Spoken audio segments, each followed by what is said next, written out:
هاوپشتی نەریتێکی ئینسانیە.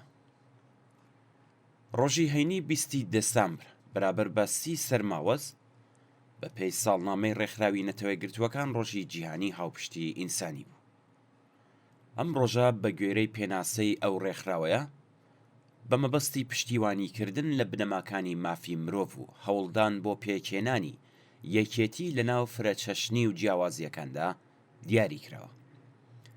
بڕیار وابوو کە ئەم ڕۆژە تایبەت بکرێت بە بەرزنرخاندنی ئەو چالاکیانەی کە لە پێناو بنبڕکردنی هەژاری، برسێتی، نەخۆشیەکان و لە هاوپشتی لەگەڵ سروشدا بەڕێوە دەچێت. کاتێک سەیری دەوروبەری خۆمان دەکەین دەبینین کە هیچ دەوڵەتێک بە ئاراستەی هاوپشتی لەگەڵ ئینسان و سروشت هەنگاو نانێت. تەنانەت لەم نێوەندەدا چەند دەوڵەتێک بە شێوەیەکی بێوێنە خەریکی دووبەرەکی نانەوە و دروستکردنی شەڕ و لە هەمووی خراپتر خەریکی خوڵقاندنی جێنۆسایدن.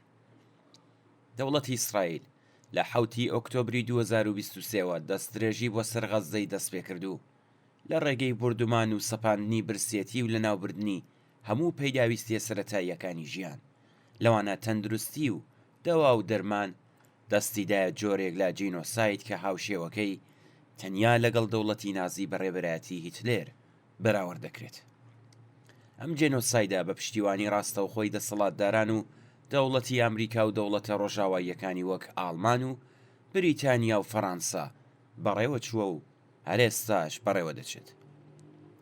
لە تەواوی جیهاندا تەنیا لە چوارچێوەی حکوومەتی خۆبەڕێوەبەری دموکراتیک لە باکوور و ڕۆژهەڵاتی سووریە واتە ڕۆژاوە هاوپشتی لەگەڵ سروشت و لەناو فرەچەشنیە نەتەوەیی و ئاینیەکان پەیڕەو دەکرێت.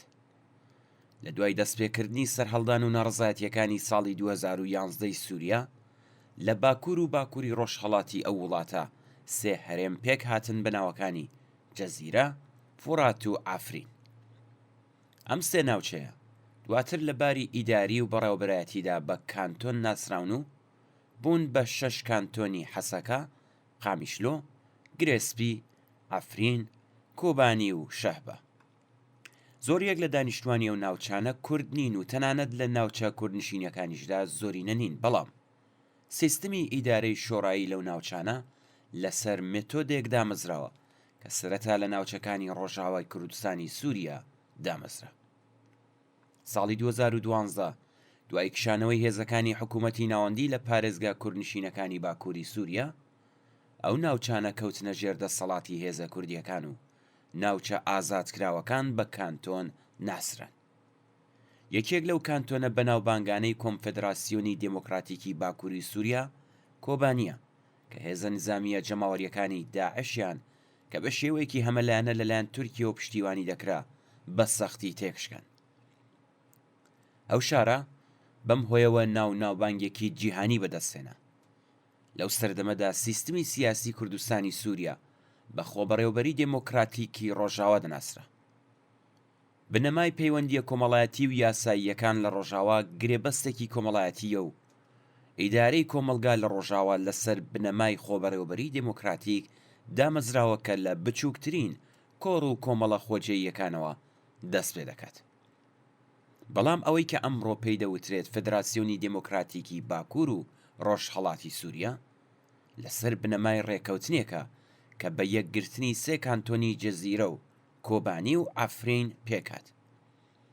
لە ناوەڕاستی مانگی مارسی 2016دا وەفتەکانی هەماهەنگی خۆبەڕێوەبەریە دموکراتیکەکانی سەرجەم کانتۆنەکانی ڕۆژاوای کوردستانی سووریا بە نێونەرایەتی کوردەکان، عەرەبەکان، ئاشوریەکان و تورکمەنەکان لە شاری ڕێملان لە باکووری سووریا کۆبوونەوە.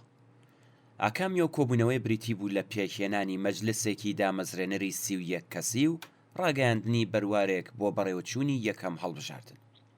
سەرۆکایەتیەکی هاوبەشی 2 کەسی پێکهاتوو لە یەک پیا و یەک ژن بۆ ئەم مەجلیسە دامەزرێنەرە دەستنیشان کرا. لەو کاتەوە سەرکردایەتی ئۆرگانە سیاسیەکان هەمیشە 2 کەسە کە پێک دێت لە ژنێک و پیاوێک. بە پێ و گرێبەستە کۆمەڵایەتیەی ڕۆژاوا، فێدراسیۆنی دموکراتیکی باکووری سووریا خۆی لە ئاست سێ پێوەری ئێکۆلۆژی دموکراتیک و ئازادی ژناندا بە پابەند دەزانێت. سەرچاوەی پێگە و شەرعیەتی ئەم فێدراسیۆنە دەنگی گروپ و کۆڕ و کۆمەڵە جەماوەریەکانی ئەم جۆگرافیایەیە و لە ڕێگەی هەڵبژاردننی ئازاد و دموکراتیکەوە مسەوەگەر دەبێت. خوێندن و بەکارهێنانی سەرجەم زمانە هەبووەکان لەسەر هەموو ئاستە کۆمەڵایەتی و سیاسیەکان بابەتێکی دیکەیە کە لە گرێبەستی کۆمەڵایەتی ڕۆژاوادا جەختی لەسەر کراوەتەوە. ڕاگەاندنی سیستمی سیاسی خۆبەڕێوەبەرایەتی لەلایەن کوردەکانەوە لەگەڵ کاردانەوەی نەرێنی دەوڵەتی سووریا و هەروەها دەوڵەتی تورکیە و هێزەکانی سووریای سەر بە تورکیا بەرەو ڕووبەوە.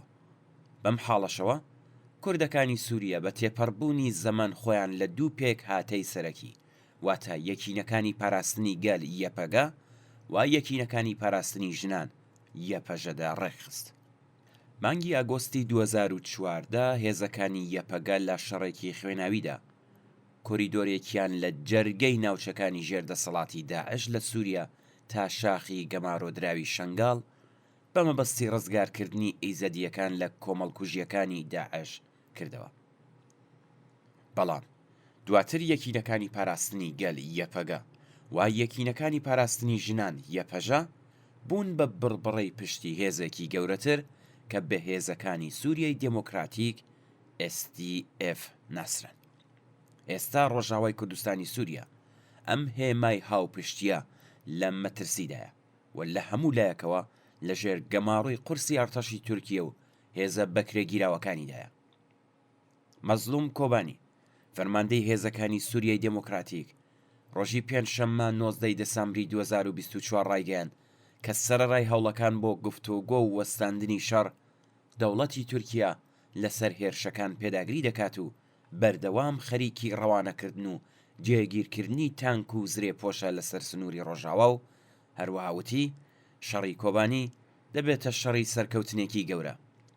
لە ئێستادا دەوڵەتە ڕۆژاواییەکانی بەشدار لە ڕووداوەکانی سووریا دایانەوێت لە ڕێگەی گفتوگۆ و دانوستانەوە خۆبەڕێوەبەری دموکراتیک هەڵبوەشێتەوە و هێزە نظامیە جەماوەریەکەی تێکەڵاوی ئەرتەشی سەراسەری بێت. بەڵام تورکیا و کابینەی ئەردۆغان کە قەیرانی ئابوووریەکەی تا دێت قوڵتر دەبێتەوە و کاریگەری و جێگە و پێگەی کۆمەڵایەتی لاوااستر دەبێت بەنیازە لە ڕێگەی نظامیەوە ئەم ئامانجە بپێکێت. لەم ڕووەوە خۆبەڕێوەبەری ڕۆژاوە لە مەترسیدایە.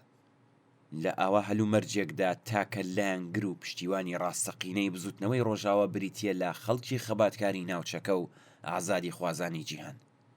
پشتیوانی هەمەلایەنە و داکۆکیکردن لە خەڵکی ئازادی خواز و مافوازی کوردستانی سووریا بۆ بەرگریکردن لە دەستکەوتەکانیان پێویستیەکی بەپەلە و هەنووکەیە.